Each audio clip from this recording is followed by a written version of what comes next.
against them, or is it because Rex Ryan was forced to take on Tebow by Woody Johnson? I don't know what the truth is. I'm asking you. Well, I sat in Mike Tannenbaum's office last night, Stephen A. He absolutely swore to me that Woody Johnson had nothing to do at all with the acquisition of Tim Tebow. He says it was a 100% football decision between him, Rex, and Tony Sparano. I'm not sure if I totally believe him. I think Woody Johnson is very involved in all these matters, especially one as high profile as Tebow. So I just think that's, you know, I don't know if I take that at face value, but, you know, it's a tough situation for him right now because of all these. Let me piggyback off of that question, because if that's the case, and Mike Tannenbaum saying that between himself, Rex Ryan, and Tony Sparano, that this was an entirely football decision, considering the way they have used, or dare I say misused, Tim Tebow throughout this season, what is their status within the Jets organization right now? Considering how atrocious this situation is deteriorated. Well, I wrote the other day, I think everybody's on notice in the organization. They're 3-6. They've lost 9 out of their last 12 games. And if you want to go back to the last championship game, since then they're 11-14. That's losing football. That's a bad brand of football. And I know that is bothering Woody Johnson. And I think, you know, someone's head's going to roll at the end of this season if it continues to go the way it's going. One thing we should mention, though, which I think is a big factor in their decision to stay with Mark Sanchez, he has signed. DJ left him out this morning. $8 million Whenever he left. Really? Yeah. Where was he at? I think that is a big factor in their decision, because if they bench him now, I think well, yeah, he's they'll lose him in the front room. Emotionally, mentally, and they don't want to jeopardize right there, next year. in front of the table, to the hallway, or the back of our room. I know this morning, you didn't woke up and he wouldn't be quiet. And, he's laying in there, makes me ace, and TJ were laying in his bed. Once again, it's not just about Tebow's misuse, it's about how you've handled Mark Sanchez. Not just this offseason with the contract extension, but the 3 years you spent coddling him, evidently to no avail. Is somebody going to be held accountable for that? I would think so. That was feel-good money, because that contract extension was announced on the day that they got their no from Peyton Manning. You know, not that they heavily pursued Manning, but they did make a phone call, and when they found out they were out of that sweepstakes, all of a sudden, a few hours later, they're announcing this contract extension to Mark Sanchez. I think that was feel-good money. It was symbolic in a way to prop him up as their starting quarterback. And you're right, Stephen A. I mean, that decision could come back to bite them. So, Rich, Stephen A. and I have struggled with where was Rex's turning point on Tim Tebow. He seemed so excited early on. He was so gung-ho. We got Tebow and nobody else does. Coordinators, the defensive coordinators know how tough he is to deal with, blah, blah, blah. And all of a sudden, something switched. And we can't figure out, was it just practice? Was it training camp practice? All of a sudden, Rex became definitive about Tebow and dug in and basically said, don't tell me when to play Tim Tebow. I don't know when that turning point was, because you're right, Skip. From the moment they got him, and I've had even private conversations with people in the organization in training camp, and they were telling me, you can't, wait till you see what this offense looks like with Tim Tebow running the Wildcat. They were so fired up about what it was going to look like and what they were going to do to defenses. And I don't know if they were just misled or they were just selling the public a bill of goods, because the guy's averaging 7 snaps a game. You can't expect him to go in and make an impact on a football game when he's playing 7 snaps. And they obviously don't think he can throw the ball. They gave him a chance last week throwing R.A. Dickey knuckleballs on bubble screens to Jeremy Curley. They don't trust him throwing the ball downfield, clearly. Although you can't put it in close, I guess, on bush. You didn't really all year. Go ahead, Stephen. He dropped it. It was a perfect throw. Rich, it was a perfect throw. I'll give him credit for that. Who's calling the plays for the New York Jets? Tony Sparano. Charlie, you totally. No, Rick Ross has no input with that whatsoever. What?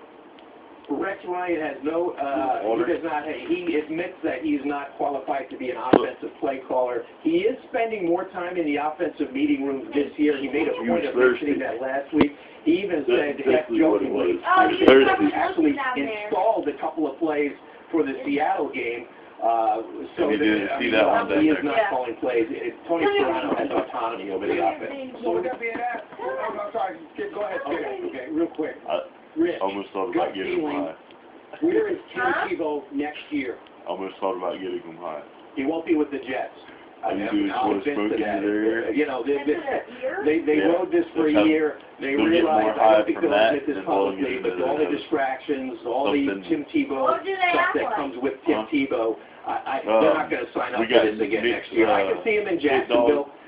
Next year, it would be a draw for them for obvious reasons. So I absolutely do not see Tim back with the Jets. And I don't know this, but I'm sure he doesn't want to come back. I'm sure he's very frustrated by the role he kind of like. And in a sense, he probably feels like he was like walking around and stuff. I see both sides arguing mutually after the season. Well, Rich, with that being said, then shortly after he the team a 3-6 record, and looking at the circus that the organization has become. Clearly, he got really hungry. You know, their quest to and ate his whole bowl of food. Giants. It was a big bowl too. And then the other dog ate half the other dog's bowl of food. They both started eating at the same time. I wanted to do this. I messed up. And then he like walked it off. Or no. He's like getting his balls wet. Every time he drinks, even if it was Woody's idea, and I think partly it was, I mean, owners don't have to show accountability. They're the boss. Someone else will have to wear that eventually. And, you know, Woody Johnson will address this at some point soon. And I don't think he's going to, he has said all along that it was a 100% football decision. But so it's going to, Mike Tebow, they went over, and they both had full bowls. That could be the stain on his legacy. And all right, Rich, the pit bull thank you so much for joining us here on First Take. Have a good one, okay? And then, thank you, I appreciate it. Was blocking the other dog from getting to his bowl. Jacksonville, so the campaign is because he was like in the perfect, like, he was here, and he was like standing like right back here, and the bowl was back this way. So he could like guard it. And he ate all of his bowl, then went to her bowl, and ate like what he wanted out of it, and then left, and went and passed out. Just fucking just got really chill. Just laid down. Went to sleep. Fucking water and Gatorade, man. That's how we're doing it today.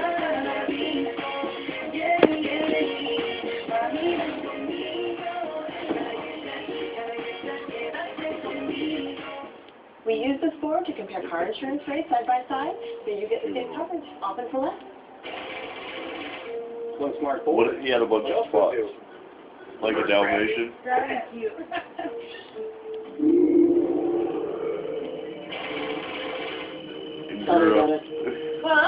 Grew up Why not going anywhere? We don't believe hard enough. The smarter way to shop around. Yeah, a big belly. Call her quick today. Left to I have a cola, paint and I took Nyquil, but I we'll have to put some hair paint on them. What happened? Officer Plus Liquid Gel speeds relief the worst cold symptoms plus as a decongestant for your stuffy nose. That's what we should have done. We would have had him for Halloween. Yeah. You're telling me for just $5 you get a one-pound burger combo? I'm gonna put a cone on his head. That's a lot of food.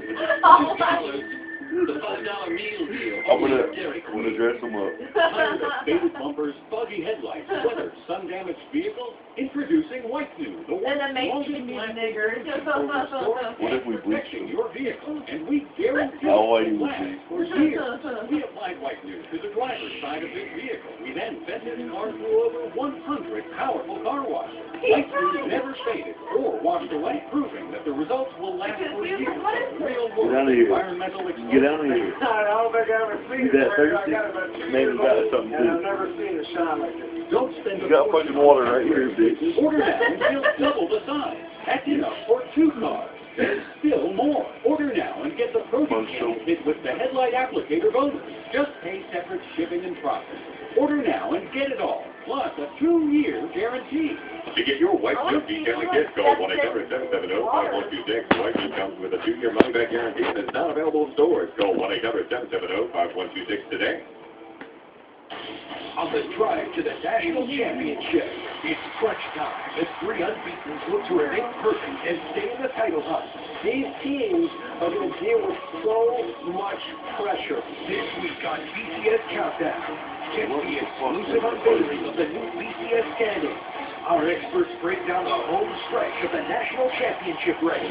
It's very difficult to go through the course of a season unbeaten. BCS Countdown, Sunday at 8:30 on ESPN. I'm Billy Howard of Morgan & Morgan. Banks and other debt collectors Nice to meet do you, Billy. anything that could be considered harassing, whether you owe them money or not. Harassment includes repeated phone calls, collecting deceased family member debts, or attempting to collect any money from you don't owe. If they break the law, you may be entitled to money damages. About to get a fat TV including a waiver of your debt and attorney fees. for Christmas. If you think you're the victim of debt collection harassment, About to call get on Morgan & my Morgan shit. for the people. 427 this week. Check. Hell yeah. Thank you. First big check.